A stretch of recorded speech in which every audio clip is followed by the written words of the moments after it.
مشاهدينا الأعزاء، مساء الخير. لكم تحياتي، أنا منال الحكيم. أسعد بصحبتكم على مدار ساعة في برنامجكم اسكندرية مباشر ليوم السبت تاريخه 11 يناير 10 ربيع الأول. طبعا في البداية بحب أهنيكم إن شاء الله بعد يومين مولد الرسول عليه أفضل الصلاة والسلام. كل عام وحضراتكم بألف خير، أعاده الله عليكم وعلينا وعلى كل شعوب الأمة الإسلامية بالخير واليمن والسعادة والبركات. برنامجنا بيأتي عبر القنوات المحروسة، قناة الإسكندرية. برنامجنا متنوع، بيعني بالشكل والشأن السكندري، أيضا بيعني بمحافظة البحيرة، وبيهتم كل الاهتمام بمحافظة مرسى مطروح. آمال المواطن، أحلامه، آلامه، كل ما يدور في المشهد السياسي، خدمات، أزمات، فن، حتى لقمة العيش والنكتة المصرية الجميلة. هنتكلم بكل صدق وصراحة بلا تجريح أو إهانة، بس عمرنا ما هنقف جنب مسؤول مش مسؤول. هنكشف الغطاء عن كل الأخطاء بلا مجاملة أو خوف. أمناء في العرض، محايدين في التناول. اسكندرية مباشر منكم وبكم ولكم، فتابعونا.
مشاهدينا الأعزاء، أهلا بحضراتكم من جديد.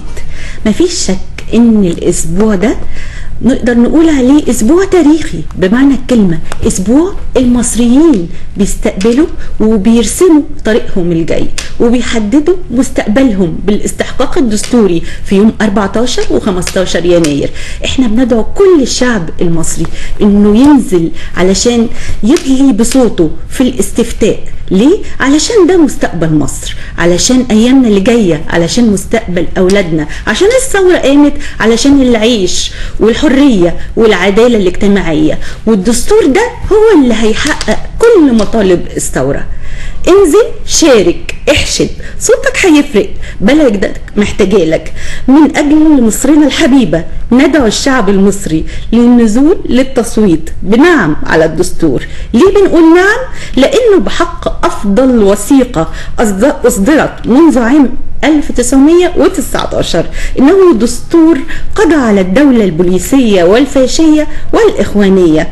انه دستور ايضا يعتبر وثيقه منحت المواطن المصري كل الحقوق والواجبات، وحددت صلاحيات رئيس الجمهوريه ورئيس الوزراء. فالدستور الجديد ايضا يحرص على حقوق العامل والفلاح البسيط، وخصص مكافأة نهاية الخدمة الخاصة به. عايزة اقول كمان ان الدستور حدد في نهاية العمر المفروض الفلاح بياخد فيه معاش. يعني اول دستور يحدد معاش للفلاح، الفلاح اللي كان مهضوم حقه لسنوات.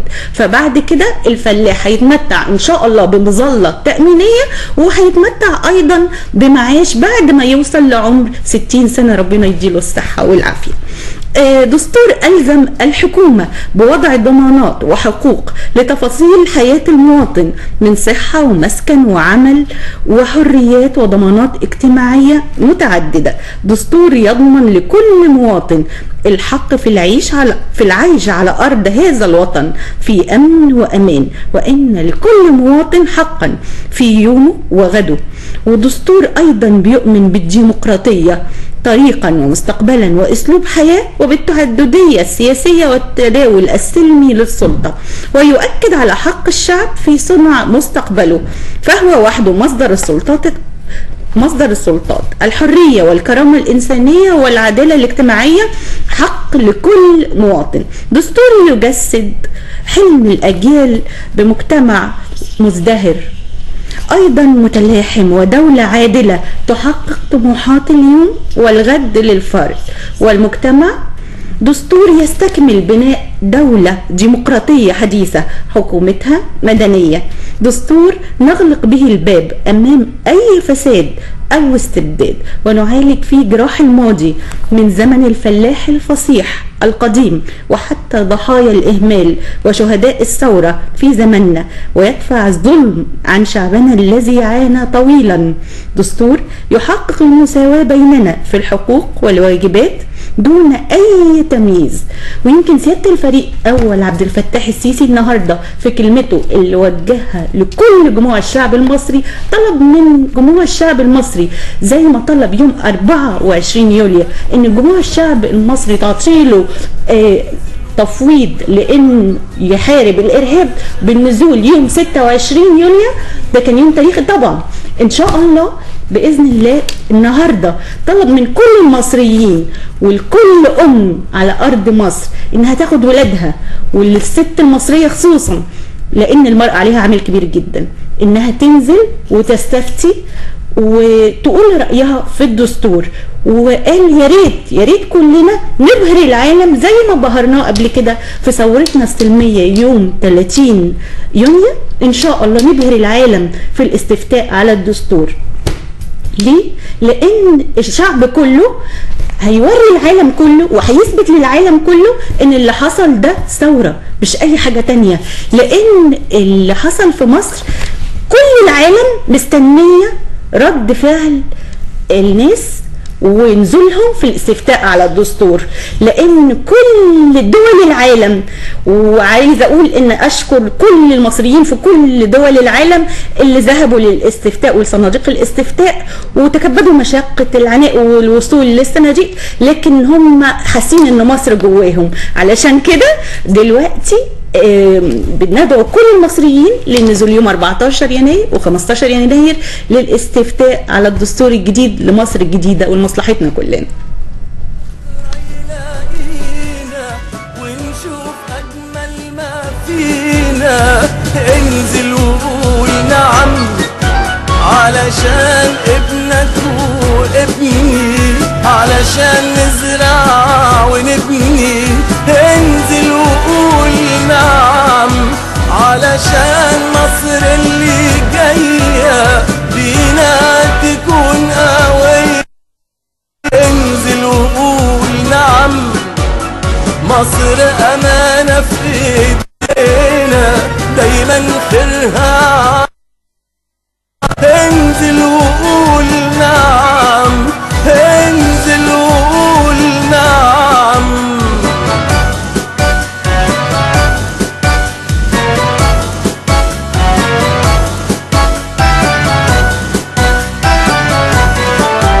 صوتك حر وأمانة، انزل شارك معانا.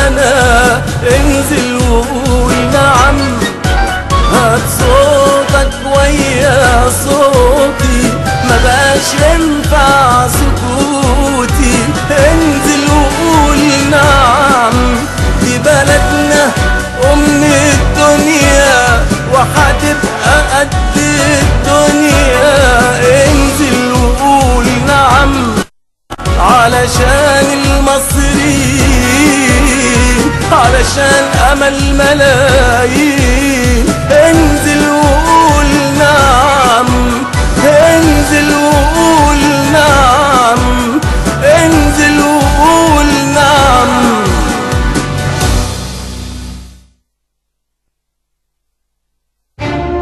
بكم مشاهدينا الأعزاء من جديد.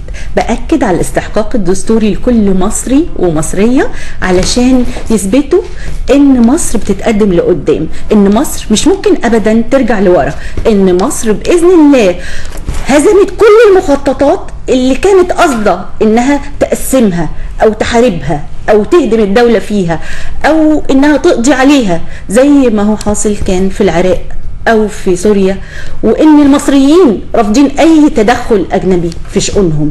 ده هيثبت إن اللي حصل في مصر ده كان إرادة شعبية، وما بنسمحش لأي حد وأي دولة إن هي تتدخل في شؤوننا.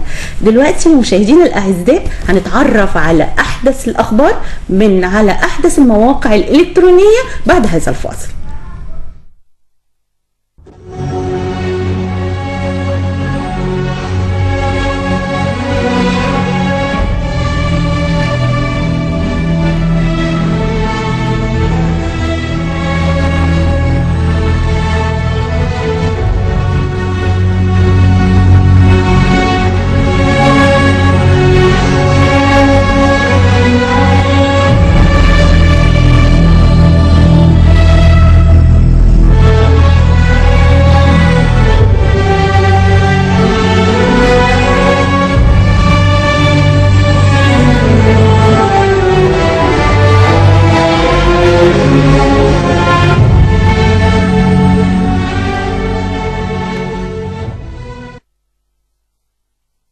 مشاهدينا الأعزاء، أهلا بحضراتكم من جديد. من على موقع التحرير الإلكتروني، العليا للانتخابات توزع 13876 قاضي على 30,000 لجنة للاستفتاء على الدستور. انتهت اللجنة العليا للانتخابات برئاسة المستشار نبيل صليب رئيس اللجنة من توزيع 13867 قاضي للإشراف على قرابة 30,000 لجنة انتخابات فرعية في عملية الاستفتاء على مشروع الدستور، والتي ستجرى يومي الثلاثاء والأربعاء في الأسبوع الجاري بإذن الله. واحنا شفنا ان رئاسة الوزراء طلعت قرار ان الأجازة يوم الاثنين، لكن يوم الثلاث والاربع مش اجازه، اللي هم يوم 14 و15. ده ليه؟ علشان الحاله الاقتصاديه للبلد وعلشان الامور تمشي في المجرى السليم باذن الله.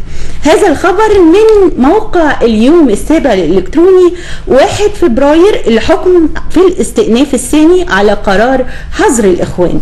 قررت محكمة مستأنف القاهرة للأمور المستعجلة في جلستها المنعقدة اليوم السبت بعد دين تأجيل نظر الاستئناف الثاني المقدم من المحامي حامد صديق، الذي طلب فيه بعدم الاعتداد بقرارات محكمة أول درجة بحظر أنشطة جماعة الإخوان الإرهابية ومصادرة أموالها والتحفظ على مقرها لعدم اختصاص المحكمة ولائيا بنظر الدعوة لجلسة 1 فبراير للنطق بالحكم. كانت محكمة القاهرة للأمور المستعجلة برئاسة المستشار محمد السيد قضت في نهاية سبتمبر الماضي في الدعوة رقم 2315 مستعجل القاهرة بحظر أنشطة تنظيم الإخوان الإرهابي في مصر وجمعية الإخوان الإرهابية وأي مؤسسة متفرعة منها أو تابعة لها أو منشأة بأموالها. هذا الخبر أيضا من موقع أخبار مصر. ضبط مطابع ومكتبات توزيع منشورات للتنظيم الإرهابي بالإسكندرية. قام ضباط قسم مكافحة جرائم المصنفات الفنية بالاشتراك مع ضباط الإدارة العامة للأمن الوطني بحملة بدائرة قسمي شرطة أول وثاني الرمل استهدفت المطابع والمكتبات التي تقوم بطبع وتوزيع منشورات خاصة بتنظيم الإخوان الإرهابي. وأوضح بيان مديرية أمن الإسكندرية اليوم السبت إن الحملة أسفرت عن ضبط كل من عمرو محمد حسن أحمد يوسف وسنه 29 سنة صاحب المطبعة مقيم بدائرة قسم أول الرمل، ومحمود السيد الدمرداش محمد المحلاوي وسنه 23 عامل بالمطبعة مقيم بدائرة قسم سيدي جابر. ومحمد حسين عبد الحميد شحرور سنه 30 سنة عامل بالمطبعة مقيم بدائرة قسم شرطة ثاني الرمل.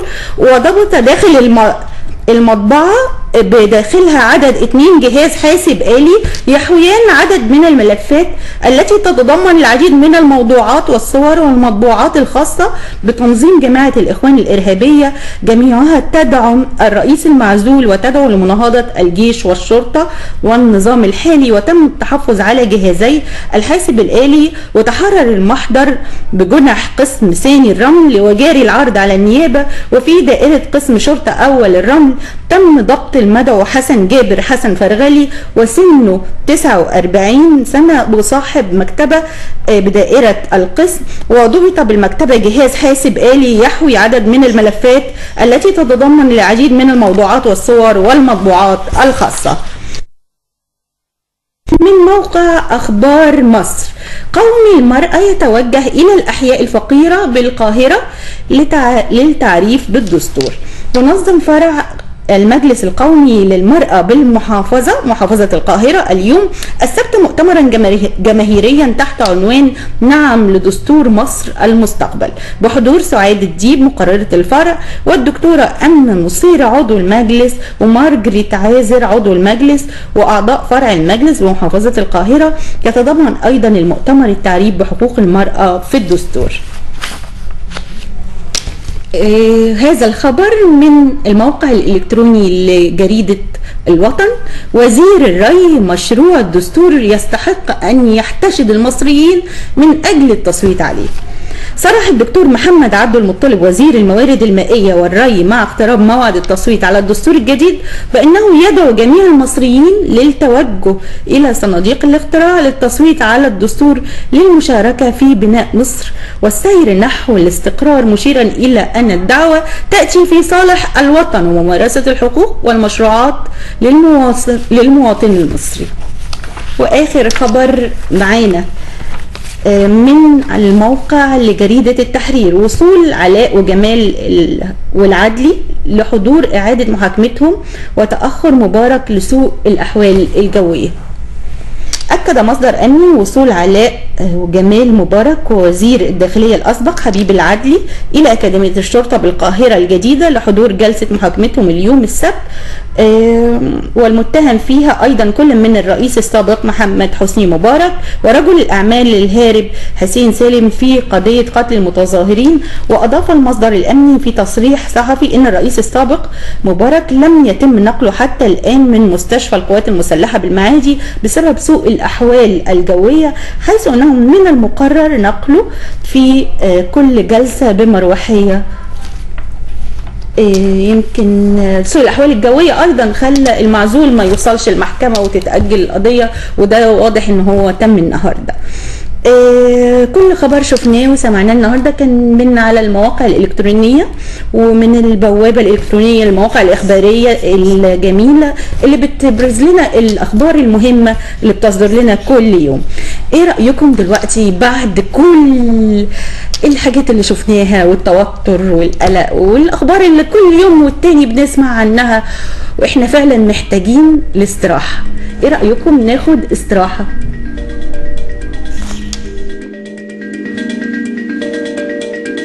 مش قادرة أصدق اللي شايفة وبسمعه، معقول خلاص قلبك وقلبي اتجمعوا؟ احلف كده اني هعيش معاك وتعيش معايا وتبقى جنبي وعيني بيك اتمتعوا.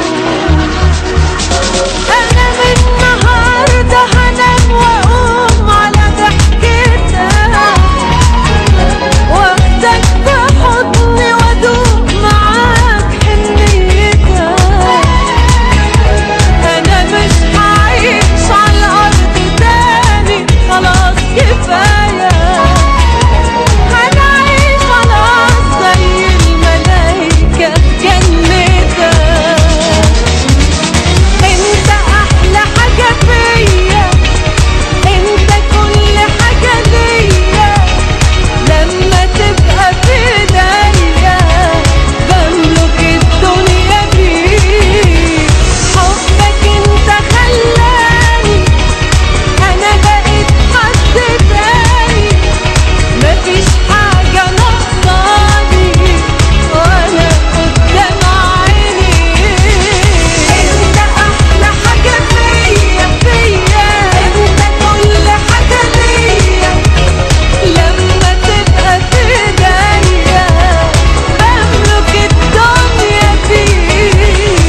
وانا ما بقتش انا.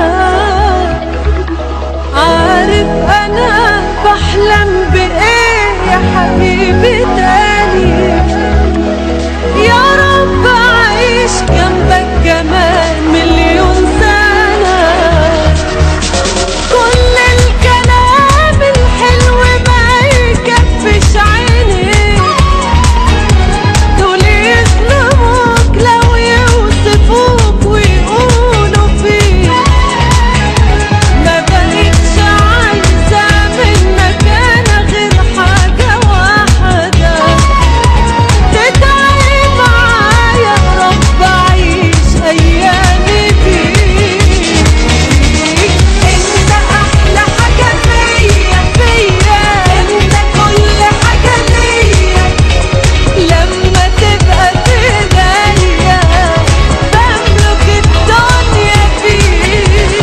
حبك انت خلاني انا بقيت حد تاني، مفيش حاجة ناقصاني وانا قدام عيني.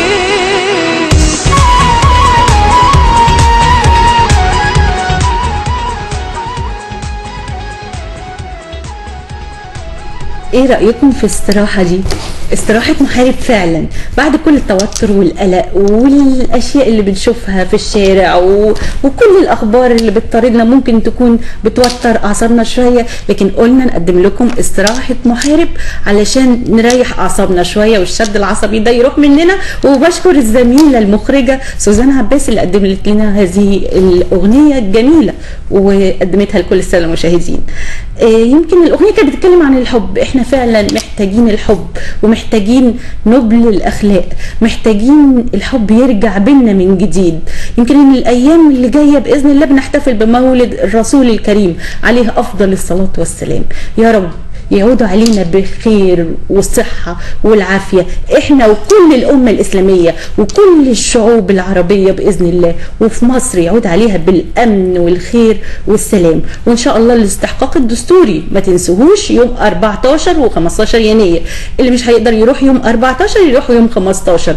لكن عايزة أطلب من كل واحد فيكم طلب يدخل على موقع اللجنة العليا للانتخابات علشان يعرف رقم اللجنة واللجنة مكانها فين ورقمه في اللجنة فين، عشان يروح على طول من غير ما يضيع وقت يدلي بصوته. وبإذن الله بإذن الله هنبهر العالم زي ما المصري أبهر العالم بثورتين سلميتين ورا بعض، يوم 25 يناير ويوم 30 يونيو. بإذن الله المصري برضو هيبهر العالم وهيحطم كل المخططات اللي كانت عايزة تسقط الدولة المصرية. بالعكس مصر مش هتسقط، مصر أبدا عمرها ما هتموت، مصر هتعدي الصعب بيكم انتم مصريين.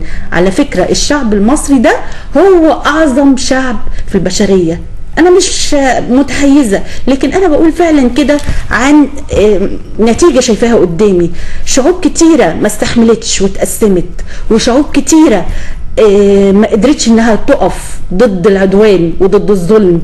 ودلوقتي بنشوف معارك للأسف اخواتنا في سوريا واخواتنا في العراق، لكن ان شاء الله مصر مش هيحصل فيها كده ابدا.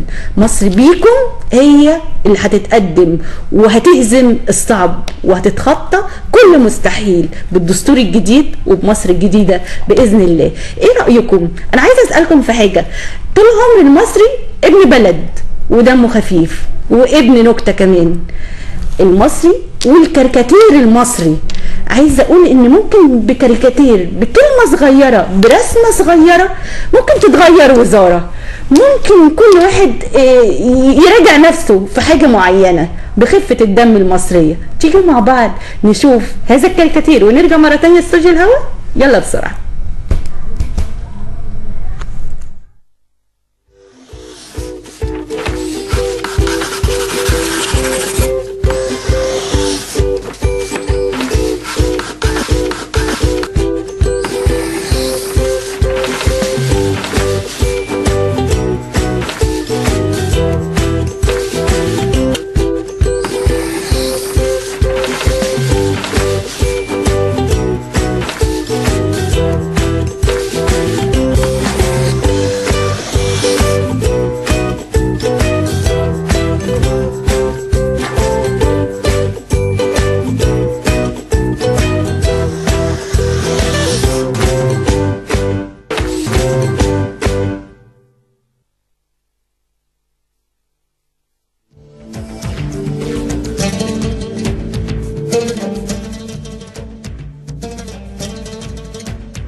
مشاهدينا الاعزاء، اهلا بحضراتكم من جديد.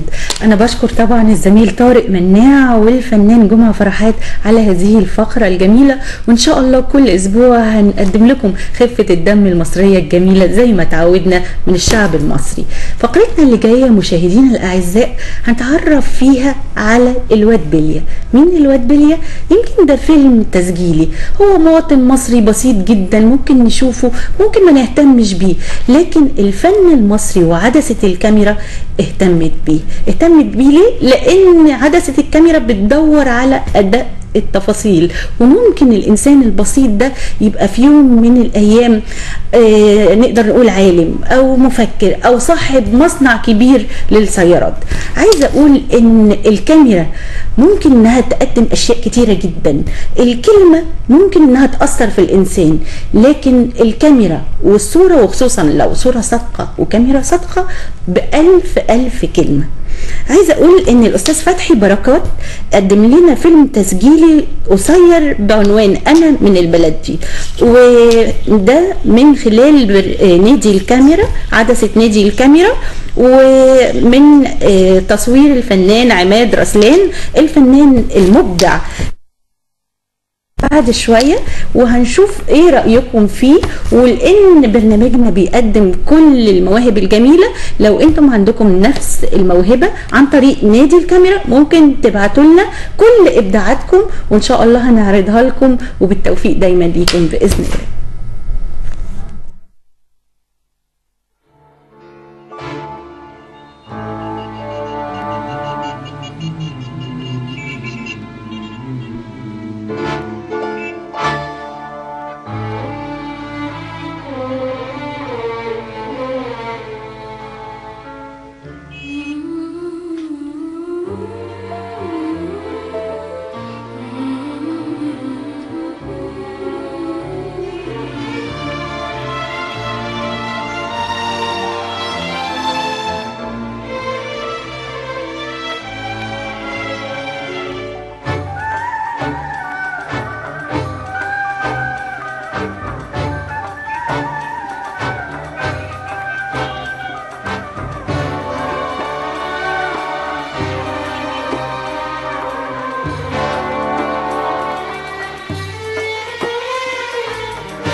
اسمي حمدي محمد حمدي، شغال في الورشه دي انا هنا من زمان، ومع الاستاذ محمد محمد رز معاه برضك هنا انا من زمان يعني وهو اللي مربيني يعني وانا من البلد دي، ونفسنا بلدنا دي تكون احسن بلد في العالم كله في الدنيا كلها.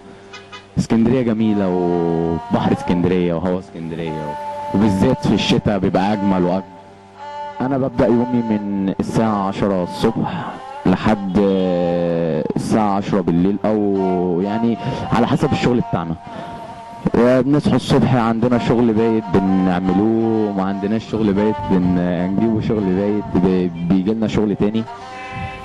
يوم اجازتي بروح بقضي مع امي وبقضي مع اولاد خالاتي،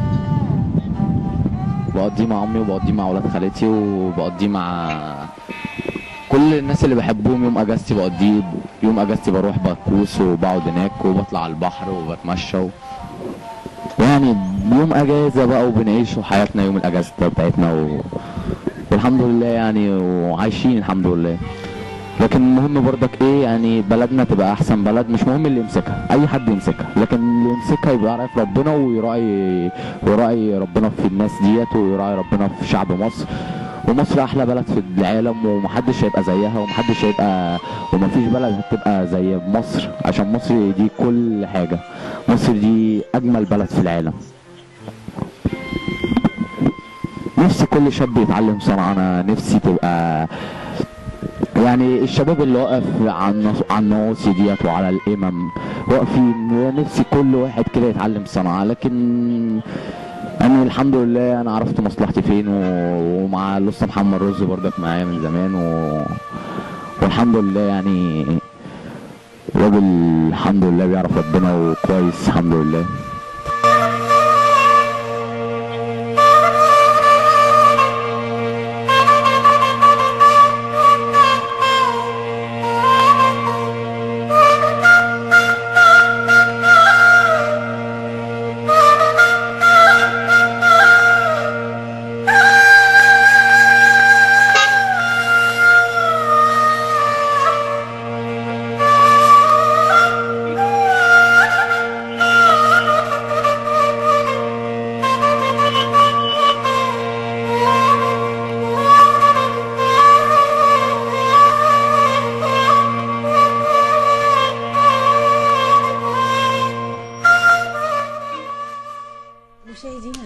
اهلا بيكم من جديد. يمكن الفقرة اللي جاية اسمحوا لنا احنا وكل اسرة تلفزيون اسكندرية نقدم فيها اجمل تحية واجمل التهاني لكل اشقائنا المسيحيين، اخواتنا في الوطن، شركائنا في الوسط، لانهم فعلا اثبتوا انهم فعلا مرتبطين بالارض دي ومرتبطين بمصر، زي ما قال قداسة البابا شنودة ان مصر ليست وطن نعيش فيه بل وطن يعيش فينا. فعلا هم اثبتوا ان مصر جوانا كلنا، مصر وطن يعيش جوانا كلنا. مشاهدينا الاعزاء، نلتقي الان بفقرة بنشكر فيها الكنيسة، هدية أغنية صغيرة بنوجه فيها الشكر وتحية تقدير للكنيسة عن موقفها الوطني تجاه الدستور، وبنقول لهم انتوا دايما هتبقوا معانا جنبنا لأن دي بلدنا كلنا.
شريكة أنت بسر الفداء ويا سيدة جميع الشعوب مباركة أنت بين النساء.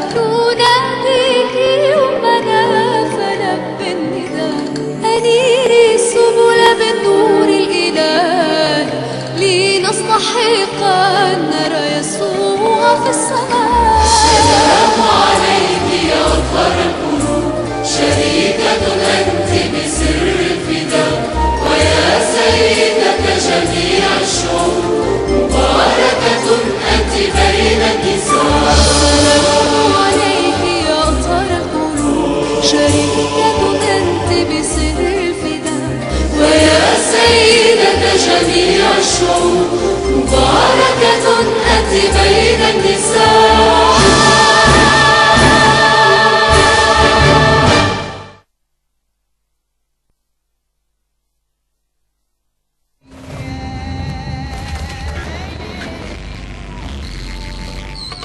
هتروح الاستفتاء يا حاج؟ روح فيها. الدستور هتروح؟ روح. هتقول نعم ولا لا؟ هقول. هتقول ايه؟ هقول نعم. يا ليل يا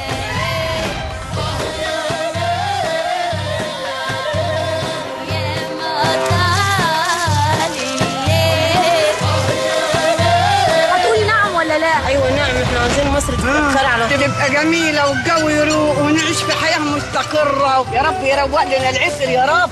نعم طبعا. مين بيقول لك يا حاج تروح تقول ايه؟ لا انا الواحد ما حدش يقول لي لا انا تبع ده ولا تبع ده.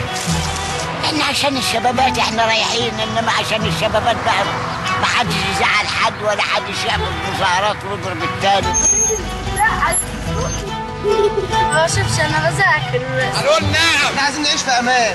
بقى اصور بقى انت هناك المكنه شغاله على البتاع. احنا بنحيي السيش، احنا عاوزين مصر عمار مدى الحياة، يخرب بيت اللي عاوز يخرب مصر.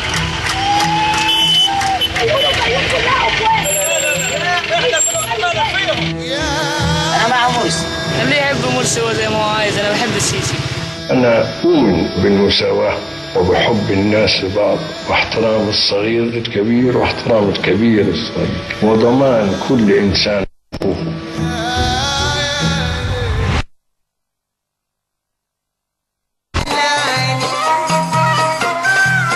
اولا هم انا مدير مدرسه، الدستور الجديد عمل للمعلمين وعمل للفلاح وما خلاش حاجه. ما انا قريت المواد وهو الدكتور عمرو موسى وهو بيوافق عليها، تنتنا قاعد لحد الساعه حوالي 1 بالليل. نعم الصبح. لو شايف حاجه مش صالحه هقول نعم ليه؟ طبعا هو ما فيش فيه حاجه تشينه.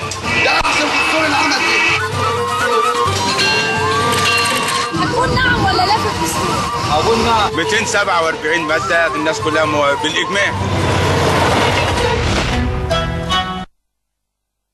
اعتبر نفسه بمولك ما دمت انا عايشه، فلا بد ان يكون لي امال ويكون لي احلام اتمنى من الله ان هو يحققها. هتقولي نعم ولا لا؟ لا نعم. يا الف نعم في بعض. مواد جديده الناس اشتغلت عليها كويس قوي. يا رب تنهدي مصر يا بنتي، يا رب تنهدي مصر.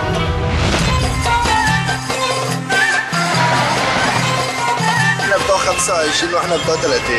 انت لا تشهد علينا والله. هتروح الاستفتاء؟ هنقول نعم ان شاء الله. لسه ما نقرا النهارده الباقي بقى. فهمنا كل حاجه، ما عادش حد وحش كده. قلنا نعمين. والله احنا عايزين نعمله رئيس. هو مين؟ السيسي. لا احنا هنقول نعم. قول نعم للسيسي.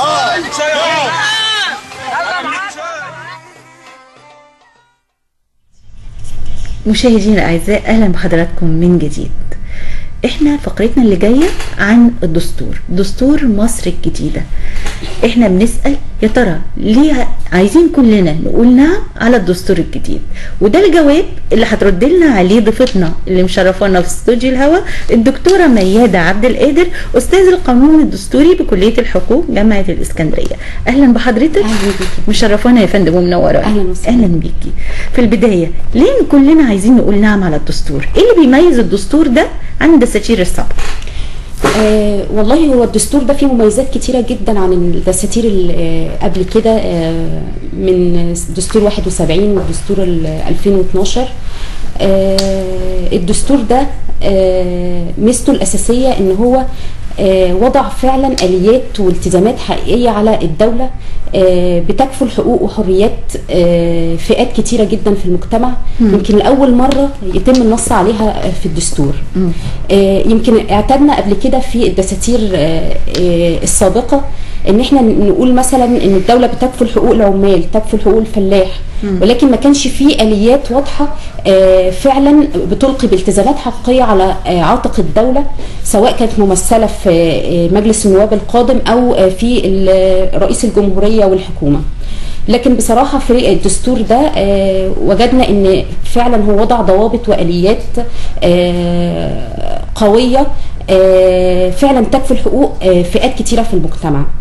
تاني حاجة نلاحظ ان في كان تقليص واضح لسلطات رئيس الجمهورية، وكان في تقوية لدور البرلمان على حساب سلطات الرئيس، واصبح في دور قوي لرئيس مجلس الوزراء وللحكومة بشكل عام بيشترك فيها مع رئيس الجمهورية. كتير من السلطات التنفيذية اصبحت في ايد رئيس الوزراء. كمان في حاجة أول مرة تبقى موجودة في أي دستور، اللي هي فكرة سحب الثقة من رئيس الجمهورية. دي ما كانتش موجودة في أي دستور من الدساتير السابقة في مصر، فدي طبعا كانت دي ميزة مهمة جدا. حاجة كمان فكرة فعلا وضع الدستور دول كان عندهم رؤية اقتصادية وسياسية واجتماعية واضحة جدا للواقع اللي احنا بنعيشه. ازاي؟ يعني فكرة مثلا ان هو عايز يضمن خدمات اجتماعية واضحة زي التعليم والصحة. عايز يحسن من هذه الخدمات، حدد لها بند معين في الميزانية. طبعا. لا، الفكرة برضو مش في تحديد بند او نسبة معينة بس في الميزانية. الفكرة كمان انه عمل تدرج لتصاعد هذه النسبة بالتدريج كل فترة. طبعا هو مراعي مثلا نسبة التعليم، قال لك 4% تخصيص من الانفاق الحكومي للعملية التعليمية، بس في نفس الوقت قال لك النسبة دي بتتصاعد تدريجيا حتى تتفق مع المعايير العالمية. وبالتالي فهو راعى الوضع الاقتصادي الحالي وحسن الخدمة التعليمية في نفس الوقت، واعطى تدرج تصاعدي للفكرة دي. كمان التدرج يبان في التعليم من فكرة برضو التدرج في مد السن الإلزامي للتعليم. وبدأ يعمل الفترة الانتقالية في باب الأحكام الانتقالية، قال لك مد السن الإلزامي للتعليم تصل للمرحلة الثانوية. ففي مميزات كتيرة جدا للدستور ممكن نعرض ليها من خلال المقاومات الاجتماعية. خليني أسأل حضرتك، يمكن الثورة قامت علشان العيش والحرية والعدالة الاجتماعية، هل الدستور ده بيحقق هذه الأولويات اللي كانت قايمة عليها الثورة؟ والله احنا لو جينا اتكلمنا مثلا في العداله الاجتماعيه، هتلاحظي ان الدستور افرض للعداله الاجتماعيه او المساواه او فكره تكافؤ الفرص اكتر من ماده. في المواد الاولى من الدستور الماده 4 عندك بتتكلم عن المساواه بين المواطنين وفكره تكافؤ الفرص بين جميع المواطنين. ايضا الماده 8 اتكلمت بصوره واضحه، قالت لك عن تحقيق العداله الاجتماعيه، قالت لك تلتزم الدوله بتحقيق العداله الاجتماعيه وتكافؤ الفرص بين المواطنين. ايضا حينما نتحدث عن فكره الوظائف والمسؤول امام الوظائف العامه، فكره المساواه بين المواطنين امام الوظائف العامه، مفيش محاباه او وساطه بين الرجل والمراه. في كمان في باب المقاومات الاقتصاديه فكره قال لك تقريب الفوارق بين الدخول من خلال وضع حد ادنى وحد اقصى للاجور. ده برضو كان صوره واضحه لتكريس فكره العداله الاجتماعيه في الدستور. فلا، في مواد كتيره جدا اتكلمت عن المساواه وعن تكافؤ الفرص، يمكن 4 5 6 مواد في الدستور. فلا، صوره العداله الاجتماعيه واضحه جدا. بالنسبه للحريات، عشان بنتكلم عن الحريه، لا، الدستور في باب الحريات ضمن جميع الحريات والحقوق اللي هي وفقا للمعايير العالميه. حرية الشخصية، حرية المواطن في إبداء رأيه، حرية التظاهر، الاجتماع، تكوين اجتماعات، جميع الحريات اللي هو ممكن المواطن يحتاجها أو المعاهدات أو الاتفاقيات الدولية والمواثيق الدولية نصت عليها كلها موجودة في الدستور. مش بس كده، ده هو في المادة 99 قال لك إن اي اعتداء على هذه على حريه من الحريات او حق من الحقوق ده بيعتبر جريمه جنائيه لا تسقط بالتقادم. يعني مهما مضى من مده واحد تعرض لجريمه تعذيب مهما ما بتسقطش بالتقادم، لا تسقط بالتقادم، لا تسقط بالتقادم، تظل عقوبه ويعاقب عليه في اي وقت. فلا بالنسبه للحريات كمان ده شيء رائع جدا. لكن خليني اسال حضرتك، يمكن الفلاح طول عمره، الفلاح المصري الفلاح الفصيح طول عمره حقه مهضوم. لو اقول لحضرتك قد ايه ممكن الحقوق توصل له في الدستور الجديد يا ريت توضحي لنا. يعني انا قريت وسمعت ان هو هيتمتع بمظله تامين صحي، وهيتمتع بمعاش لما يوصل سن المعاش، ربنا يديله الصحه والعافيه. وكمان هيبقى في نظام للزراعه والمبيدات والبنك والقروض وكل شيء هيكون مؤمن بالنسبه للفلاح. والله هو الدستور اهتم مش بالفلاح بس، اهتم بالعامل، ذكر فئات لاول مره زي الصيادين، ويعني قال لك حمايه الثروه السمكيه ودعم الصيادين، اتكلم عن حمايه حتى المصريين المقيمين في الخارج، اتكلم عنها، دي برضو يعني امر مستحدث في الدستور. كمان اتكلم عن ذوي الاعاقه والاقزام والكلام ده. بالنسبه للفلاح لا، هو اداله، انا عشان كده بقول الدستور ده وضع اليات.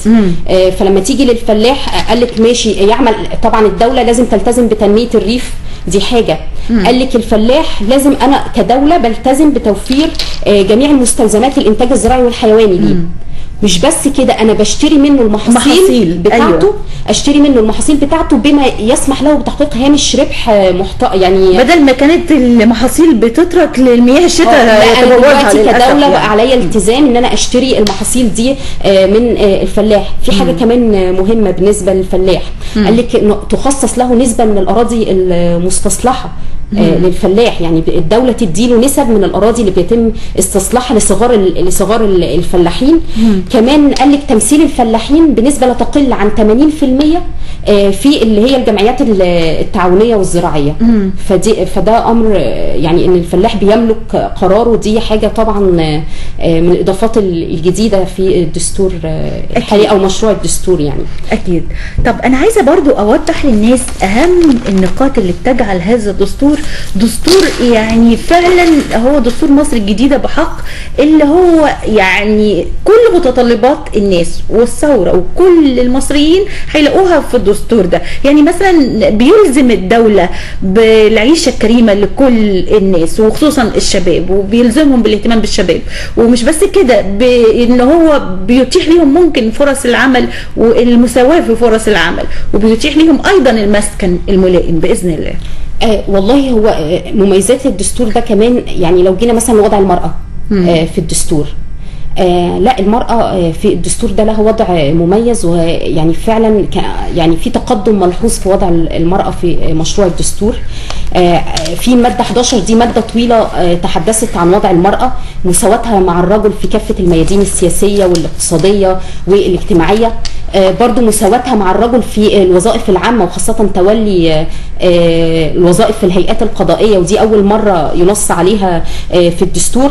برضو حمايتها من العنف، كل أشكال العنف، كافة أشكال التمييز ضدها. في نقطة كمان اللي هي التوفيق بين واجبات المرأة ومتطلبات العمل. يعني أنا كمجتمع أو أنا كرب عمل علي التزام وكدولة ان انا اخلي المرأة دي تقدر توفق ما بين العمل شغلها وبيتها وبين بيتها.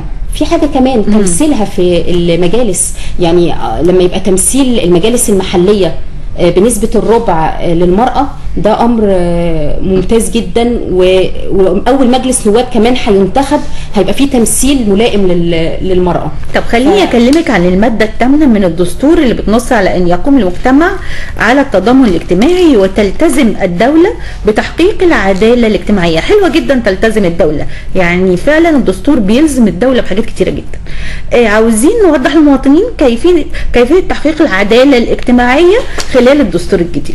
ما هي العدالة الاجتماعية لما يبقى في مساواة ما بين جميع المواطنين في تولي الوظائف العامة كلهم دون محاباة أو وساطة.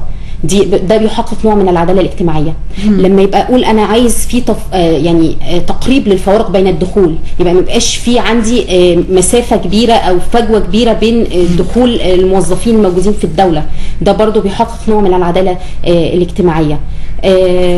مساواه بقى وتكافؤ الفرص بين المواطنين جميعا في كافه الحقوق والحريات اللي هم بيحصلوا عليها، ده تحقيق للعداله الاجتماعيه. طيب مخرجه سوزان عباس دلوقتي بتقولي فاضل لنا دقيقتين وفي اسئله كتيره وفي كلام كتير، بس انا عايزه اقول للناس احنا لازم نروح ونذهب لصناديق الاستفتاء ليه؟ عشان ايه؟ وتقولي لهم ايه دلوقتي؟ والله انا عايزه اقول ان الدستور ده يعني هو ده اساس اللي احنا هنبني عليه كل حاجه في المستقبل. والاساس ده لو كان صحيح، ودايما الاساس لما يبقى صحيح لازم كل ما يبنى عليه يعني يبقى ان شاء الله باذن الله يبقى كويس. عشان كده كلنا لازم نشترك في وضع الدستور ده. الدستور ده بتاعنا احنا، واحنا اللي المفروض ننزل ونقول راينا فيه، ولازم يبقى لنا دور وطني، يعني ده من ثابت واجب وطني على كل مواطن. ده اعتقد ان المواطنين مش هيتخلوا عن دورهم، اللي هو اعظم شعب في الدنيا، اللي اثبت العالم ان هو مش ممكن ابدا يترك بلده او يخلي حد يفرقه او يقسم البلد او يعمل اي شيء ضد البلد، او لا قدر الله نبقى سوريا او عراق تاني. فانا بشكرك جدا، بتمنى لك كل التوفيق، وبشكر الدكتوره ميادة عبد القادر استاذه القانون الدستوري بكليه الحقوق جامعه اسكندريه. كل الشكر لحضرتك وشرفتينا يا فندم ونورتينا، وان شاء الله نلقاكم على خير، وباذن الله نتقابل الاسبوع الجاي ويكون كل مواطن مصري ادلى الاستحقاق الدستوري المطلوب منه، علشان صوتنا امانه، علشان لازم نعبر بمصر للمرحله الجديده ولمصر المستقبل، ويبقى لنا دستورنا الجديد اللي هتقوم عليه دوله مصر الجديده باذن الله. بشكركم وبترككم في رعايه الله، وبنقل لكم كل تحيات اسره البرنامج عن هذا العمل، وباذن الله نتقابل في الاسبوع القادم باذن الله. بترككم مع استراحه جميله مع صوت قيصره الغناء نجاة. ايه رايكم؟ طيب دلوقتي ختمنا وهنشوف الاغنيه المره اللي جايه باذن الله.